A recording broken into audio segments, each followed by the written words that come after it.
I would get home, I look at myself in the mirror, my eyes are red, my hair is a mess. You look at the shoes that you're wearing. If you're wearing a white sneaker, it's so dirty, and you're like, is this really me?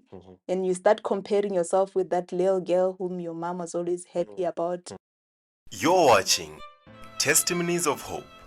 Witness the faith, courage, and transformation brought about by the guiding light of Jesus Christ in the lives of our students here at Pure Light Missions. From tragedy to triumph, this is Testimonies of Hope. Welcome back to Testimonies of Hope, where our first-year students here at Pure Light Missions share their experiences with Jesus. Let me remind you once again the reason why we do this. We believe that our confession of His faithfulness is heaven's chosen agency for revealing Christ to the world. Out of all the means that heaven could have chosen to reveal Jesus Christ to the world, they chose the testimonies of your own individual experience. Today I'm joined by Opang Poifo, and she'll be sharing with us her experience with Jesus. Good day, Opang. How are you doing? Hello, Tanaka. I'm good. How are you? I am well. Opang, please tell our viewers who have joined us a bit about yourself. My name is Opang Poifo. I come from the northern side of Botswana, Okay. from an extended family. We grew up as farmers. We grew up as Adventists. Yes. Nice. You mentioned that you grew up in the Adventist church. What was that like growing up in the church?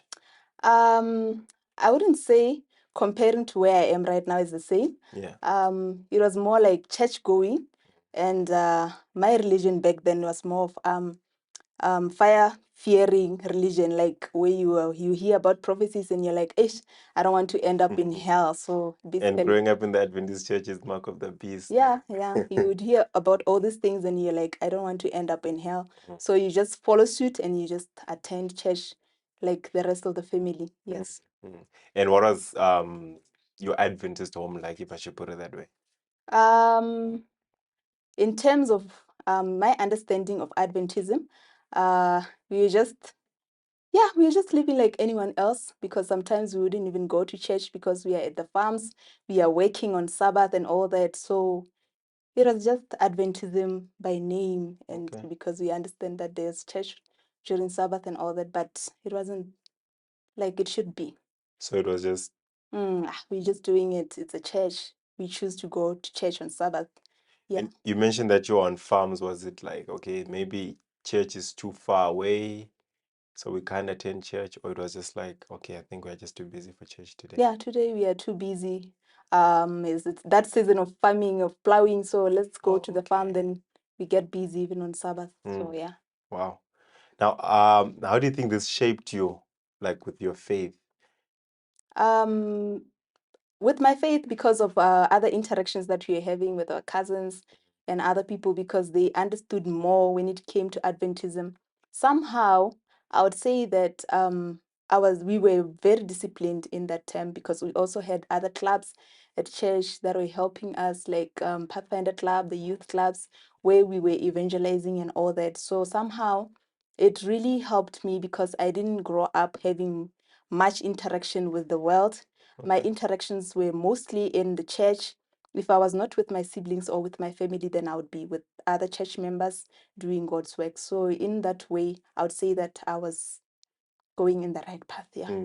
So it sounds like you're quite active at church. What are some of the things that you do at church? We used to do literature evangelism.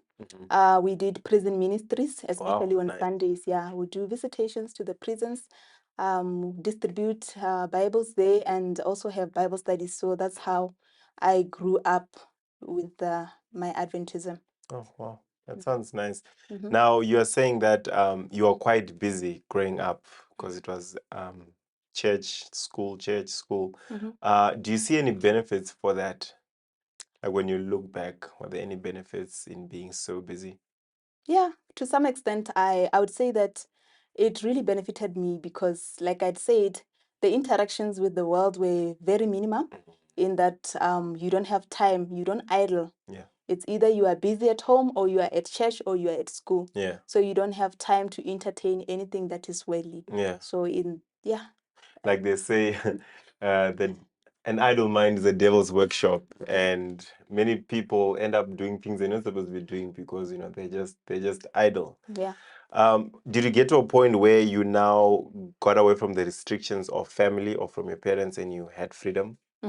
So from my hometown, we have just a few universities. Most of opportunities when it comes to tertiary education, we have them in the capital city and also the second biggest city in Botswana. So yeah, when I finished my matric, Yeah. I had to move to the city, to the capital city. So Also, you are staying like in the farms, as in rural areas. no, it was not rural. It's a city, it's a town, and then our farms are like 20 kilometers. So it's So just a you'd go short, to yeah, the I would go farms. then Oh, come okay, to the town, makes to the sense. farm, yeah. So after I finished my matric, I went to the city. That's when now I started having my freedom and I was away from the restrictions of my family. Yeah. And I was that.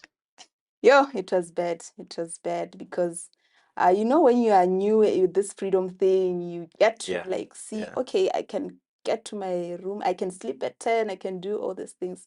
Yeah, so somehow you also you interact with other kids. You don't know how they grew up. Mhm. You start learning new things. Like that's when now I started, yeah, drawing, like doing different things that I never thought I would do. Yeah. Mhm.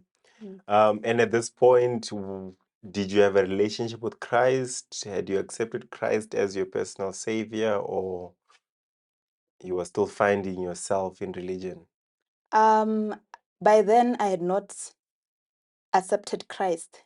And I wouldn't say that I had found myself when it comes to religion. I was just there knowing that there is church, but I wasn't going to church anymore, especially when I got to my tertiary education. So I was just living like Sabbath, okay, it's for me to do my washing. Now things had changed. So because I didn't really understand anything about Adventism, I just knew that it's time to go to church. Yeah. But at that point, because I'm in a new environment, I didn't even know where the church was. So Yeah. Now, many people think it's quite normal to live a life without Christ, and Christ doesn't play any vital role in their lives. I just want to ask you, Opang, how far did you go away from Christ when that restraint of Christ was not there in your life? mm, I went very far. I really went very far because I started drinking. Mm. I started having bad company, like would even miss classes just to go and party. I Wow. become a club animal, party animal, Mm. to a point where now I couldn't just live without drinking alcohol. It just became part of my life for me to drink alcohol. Mm. So, yeah. When I was in university, just on what you're mentioning, it seems like there were first years that would come. And Yeah. those first years, they act as if like it's the first time they're getting freedom from home, Yeah. and they just want to do everything that they Mhm. used to do on university. They join all the societies, they attend all the clubs and all these things. Were you one of those? Yeah, I was one of them. And would move like in groups. And the bad part of everything again, I was staying in school, Mhm. so it was just a walking distance to the bar, Yeah. like less than 5 minutes walk to the bar. And on top of that, you have free accommodation, you are given free food, and you are given money every month end, and your parents also are sending money. So that is one of the disadvantages because you've got enough money. The shops, you don't even think about anything else, like I need to save and all that. You're just thinking entertainment. Oh, everyone is living like this because other kids came and they knew everything about alcohol and all that. They knew everything, different places for clubbing. So you just follow suit and you're like, ish, this is the life. Sure. Mm. As you're speaking about this, I often think, do parents know exactly the dangers that they are putting their kids at when they send them off to universities? Because sometimes kids go to universities when they don't even know their faith, like you're just mentioning about yourself. And a lot of things happen in universities because there's a lot of influences that comes there. And if you're not grounded in the truth, if you're not grounded in Christ, it's very easy to be swayed. Um, could you say, what can you say about the effects of universities, and what's your encouragement or what's your advice to people that are really passionate about going there? Mm. That in looking back, from all my life and all the schools that I've been to and every workplaces that I've been to, I would say tertiary education is the worst. That is where you see the worst of things that you wouldn't even think they happen. That's where you get exposed to drugs. That's where it's a lot that is happening. Yeah. So to those who are still preparing to go there, and for parents who want to send their kids, I would say that they really need Christ before they can go there. Make sure that your kids are grounded in the Lord before you can take them there. And don't even cease with prayers, even when they are there. Yeah. Keep praying for them because a lot happens. You lose your mind, like you're just in a completely different environment when you get there. So that's one thing that I've noticed. So those who are planning to go there, it's not a joke. When you look back years later, that's when you'd see I really messed up. Yeah. And you're speaking this from your own Yeah, experience. I'm speaking from experience. You're mentioning how far it took you, or how far you went when you didn't have Christ at the universities, and you mentioned that you just went down this addiction of alcohol and things like that. Will there come days where you would feel lonely, empty, and so forth, depressed, or how would you deal with those things since now you didn't have Christ in your life? How would you cope? Yeah, for me, it was so busy there. It was a fast life, if I can say. So I had you'd have friends like every moment you would watch cartoons, funny cartoons. You'd be laughing like Yeah. you watch those things and you are laughing the whole day. You are drinking alcohol. Yeah. So I never had a quiet time where I can sit and reflect and look at where my life is going and all that. So me reflecting and maybe feeling the emptiness was when now I was done with my tertiary education and I was applying for a job. Yeah, that's when now I could see, or no, this is not the life that I want. Yeah. So from entertainment, from what you see, you listen to, you can see that I was really drifting far from Christ. So yeah. And all these things are just taking you far and just filling up your mind to completely take it away from Christ so that you have no thought for Christ whatsoever. Yeah. And you mentioned that when you were only beginning to work, that's when you started now feeling empty and those things. Why was that so? Mm, um, Now when I was over 20, you start looking at other students, you start looking at other people, like other people had plans, like you'd have students who are very dedicated, students who are very disciplined, Yeah. and you can see they already know where they want to go in life, what Yeah. they want to be. You get to meet other people your age, others are saving, and the only thing you can think of yourself is, I only love alcohol. This is the only thing that I think of. Every Friday, this is the only thing that I think of. So that is the time now you have to look back, and you also have to you start thinking of your parents. My mom, when I go home, she doesn't know that I do all these things. She's just happy and she knows that I'm a disciplined child. And my grandmother will be talking to my cousins and saying, oh, my child is so disciplined. She'll be telling other people, so this is my child, this is how she is, of which it was a completely different thing from what I was in the city. So those are the things that really made me to make much reflection and introspect of who I wanted to be and who I was. And how would you cope with those, when you're feeling down and everything just seems to be collapsing? How would you cope? In those cases, I would drink more when I feel like I'm going down. And the funny thing about all this is that I wasn't doing it alone. I was doing it with my aunt. At that point, when I was done with my tertiary, I was staying with her. So we were now drinking together. We learned at the same time. We learned at the same time this thing of drinking alcohol. Yeah. So we were still doing it together, even when we started staying together. So whenever we'll be going through that, she'll be like, we need to drink more. Then we'll go and buy more alcohol and drink. Listening to your story right now, you you'd say there's no hope for someone that has gone so far, someone who has basically become an alcoholic, and you'd say there's no hope. But the fact that you're seated here is a testimony of its own, and which proves that there is hope. How did you get to now surrender your life to Christ, coming from this? I like to think it was a vicious cycle that you were stuck in. You want to stop, but you can't. How did you get to, have victory over this? How did you surrender your life to Christ? Yeah, for me, I wouldn't say it's anything that I've done myself. but I believe that it was Christ himself who really drew me out of that situation, because I would have some nights where I would, after drinking a lot, I would get home, I look at myself in the mirror, my eyes are red, my hair is a mess. You look at the shoes that you're wearing. If you're wearing a white sneaker, it's so dirty, and you're like, is this really me? And you start comparing yourself with that little girl whom your mom was always happy about, of what she used to do and all that.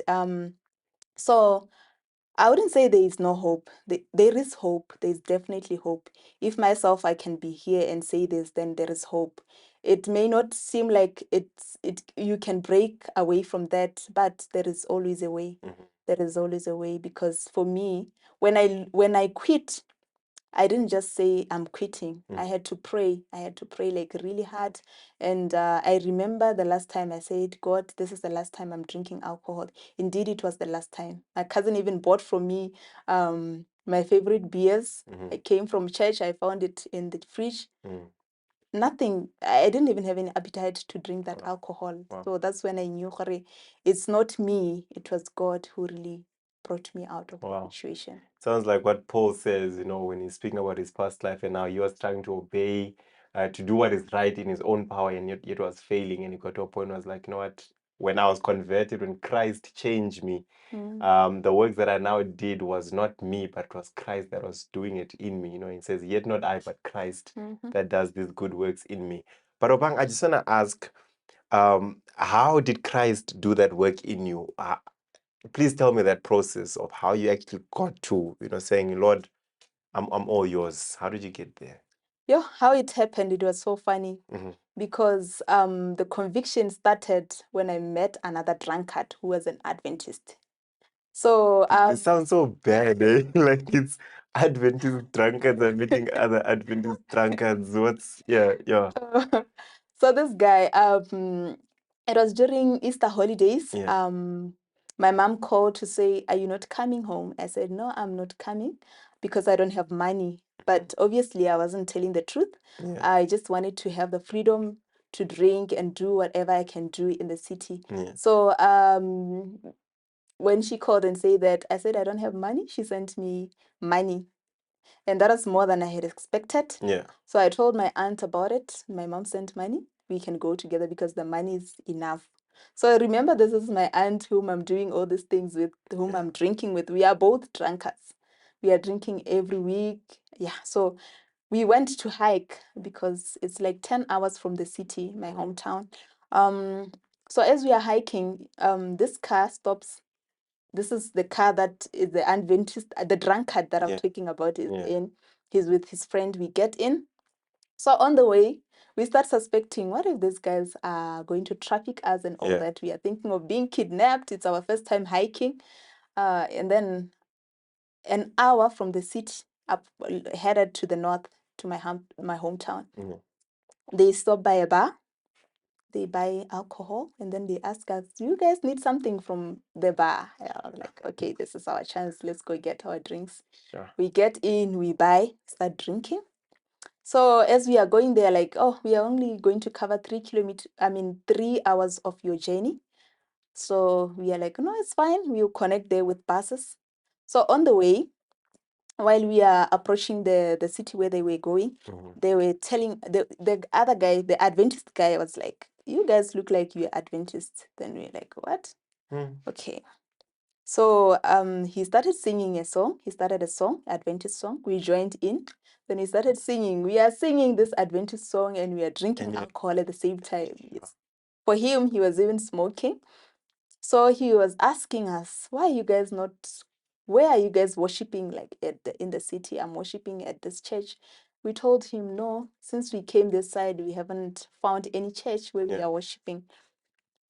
The guy rebuked us. It's like, "You guys, what you're doing is not right. I know I'm doing this and all that. You guys really need to go back to the Lord and all that." Wow. Okay, this drunkard. So that was us, continue drinking. So story fast forward, we managed to arrive home. When we went back to the city, that's when now we sat with my aunt. We were like, "Ish, but that guy is right. we really need to go back to the Lord. You're So telling me that's where that it started. you're telling me that God can even use a drunk person to Yes. reach another drunk person. Because that's what he used for me. Sure. So that guy, that's what happened. The thought of me going back to church never left from that day going forward to a And point where, you're in a drunk state at this point. yeah, I was drinking and I was drunk, but the conviction never stopped. Go Sure. to church, go to church. Sure.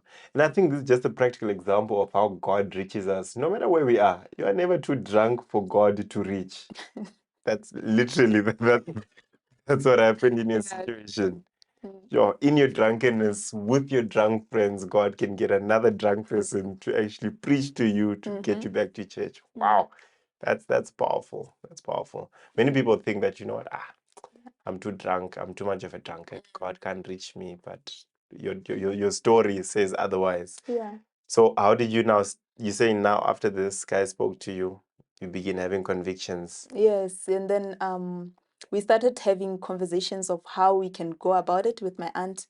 And then she was like, no, let's look for the nearest church here, only to find out that the church was just a walking distance from where we were staying. And then we visited once. So my first sermon there, the preacher there, it's like he was talking to me. I just felt like someone had told him about my life, and he was just there to tell the whole congregation. And he doesn't know you. Crying. He doesn't know me. I don't know him. And then I started crying. I just didn't know what to do. Like they made an altar call for people who wanted prayers. I was amongst the people who went there. I wasn't even shy. Like it's a very big church of more than 700 members. Sure. So it was a full church. I just went to the front. They prayed for me. And then it became a habit. I said I will just keep going to church. Sometimes I would even go there after drinking the previous night. I would be there with my headache and all that, my cold water. I would just sit there and listen. Sure. So that's just how the journey started for me going back to church. And how did Christ reach you within this journey? Yeah, so at some point I felt like, ish, this thing is not for me. I can't leave alcohol, and for me to be here, these people are not drinking alcohol. I felt like I was the only one. And then there's a lady who approached me. I think she is from Zimbabwe. She's still praying for me. Wow. And then there's another elder, he's from Zambia. These are people who are still praying for me to this Wow. date. They gave me lessons of voice of prophecy. Started studying in Botswana. We go all the way until the Great Controversy. So I started reading even the Steps to Christ. These are the books that I started reading. He told me I've been in the situation before. This is what I did. He told me, do this, do this. It was very difficult. It took me like more than a year. I was still drinking, but I would come to church still. Yeah, but yeah, I never left. And then someone advised me the best way to go about you not backsliding is to start saving. So the church decided to put me in interest coordination, and I've been saving since then to this date. I never left saving to a point where, so as he was praying, we started fasting and I was praying. As I was praying, the appetite of me drinking alcohol now left. Like sometimes I'll just drink one and then I'll feel like Bad. I'm going to, yeah, I'd feel bad. And then I said, this is it. My last prayer, asking God to help me quit alcohol, I just told him this is the last time. And then I prayed. When I came from church, I found my cousin had bought. I said, okay, I can see this is alcohol, but I'm not interested. And I never looked back. I never tasted that. That was it. God had given you victory. Sure. Well, praise God. What would you say is the advantages of someone being active in church? Like as they just join the church, what do you think are the benefits of, being active in the departments? You don't idle. Sometimes if you are not doing anything in church, it's you coming in the morning and going to your home in the afternoon. Yeah. And then that's it. You end up being on Facebook. You end up being on YouTube watching things that you're not supposed to be watching on a Sabbath. But if you are serving, you've got responsibilities. Like me, I've been doing this voice of prophecy since. You've got people that you are praying for. You've got people that you have to follow up with to check if they are understanding the materials that you have given them. So for me, serving in the church really helps you, and it gives you with responsibilities. You are going to be forced to pray. So the more you pray, especially when you pray for others, the more Yeah. you will see that the transformation even in your life. So that Wow. is what has been helping me. So you're telling me that the only way to actually get to that point of overcoming your own defects, your Mm. own weaknesses, is by serving others. Yes, lose yourself in the service of God. Wow. Lose yourself in the service of God. I like that. Mhm. I like that. Now you're serving still up till this day. And I believe that it was service for others that actually brought you to Pure Light. Mhm. But how did you first hear about Pure Light? My first time hearing about Pure Light was at a camp. One of the ladies that I was serving with in the Voice of Prophecy Mhm. happened to know about Present Truth camps, and then she said, "You should join." I didn't have money at that time. She offered to pay for me. She paid. I went to the camp. That's where I met the president of Pure Light, Okay. and I got to see the books that they had, started reading the books. It was good content. I was like, okay, interesting. Mhm. And then I started following Pure Light on Facebook, started following on YouTube, and met some of the students, even in the camps and all that. We started talking. I inquired more about it, and then, yeah, that's how I got to know more about it. How did you get to making that decision of coming to Pure Light? So I started attending Bible studies at a certain church. They would teach about every church member having to be a medical missionary. For me, I didn't know much about medical missionary. I inquired. There were different schools that some people recommended. Yeah. And then I got in contact with some of the students who were here. But for me, the term here, like 3 years, I was like, oh, I can't do that. I'm still working. Okay. I tried for options, online options, and then other people were recommending to say, no, the best way to go about it is to go full time. So I started attending mission camps, interacting with medical missionaries. I saw the work that they were doing Mission camps as in Botswana? in Botswana, yes. Okay. So I attended there, and I realized that there are very few in Botswana, like just a handful of Mm. medical missionaries. But the work that they do, yo, the Lord is doing things. And then, was it last year when I attended a mission camp in South Africa? Yeah. I met students from here Mm-hmm. and others from other churches. So in my group, we had patients that we are dealing with. Yeah. And that's when now the Lord really spoke to me, and I was convinced that I really need to start as soon as possible. Mm-hmm. Yeah, so after the mission camp, that's when I started to revisit my conversations about me coming for training. I had to yeah, everything just happened so fast. I had to quit my job and decide. My boss was furious, telling me that pastors are getting paid, who's going to pay you, and all that. But I was so content, and I was convinced that it was the right time for me to send my application and come for training. Wow. Did you face any challenges in the process? Because usually there's, the process of application, which is a very long application Mm. until the day of arrival. Usually students will face challenges. Did you face any?